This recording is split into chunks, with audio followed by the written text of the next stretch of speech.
இத்தனை வருஷமும் நம்ம எதுவுமே புதுசாக பண்ண மாட்டோம், மாற்றிருப்போம். மாற்றுறது திருப்பி நம்ம இந்த சால்லாம் போட சொல்லி பார்க்கும்போது எனக்கு எவ்வளோ கடுப்பாகுது தெரியுமா? இந்த மாதிரி நிலமை உங்களுக்குலாம் யாருக்காவது வந்திருக்கா? ஷால் போட மாட்டோம், அதாவது நம்ம இப்போ சிட்டியில் போய் செட்டில் ஆகிட்டோங்கிறனால சிட்டிக்கு ஏற்ற மாதிரி நம்மளை சேஞ்ச் பண்ணிப்போம். இதே நம்ம ஊருக்கு வரும்போது இந்த ஷாலு, இந்த ஆங்கிள் ஃபிட்டில் போடுற பேண்ட்டு, சரி எவ்வளோ கஷ்டம் இல்லை இதெல்லாம். இந்த ஒரு ட்ரெஸ்ஸுக்கு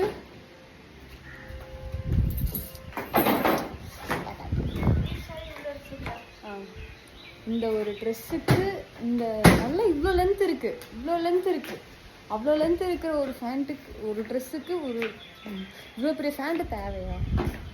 நல்லா தான் இருக்குது. ஆனால் இது எனக்கு பிடிக்கும் தான். ஆனால் என்ன ஷால் கேர்ள்ஸுக்கு பிடிக்காதது பாய்ஸுக்கு இம்பார்ட்டன் ஆனது. கேர்ள்ஸுக்கு பிடிக்காதது ஷால், ஆனால் பாய்ஸுக்கு ஷால் போட்டால் தான் பொண்ணுங்களை தெய்வமாக நினைப்பானுங்க.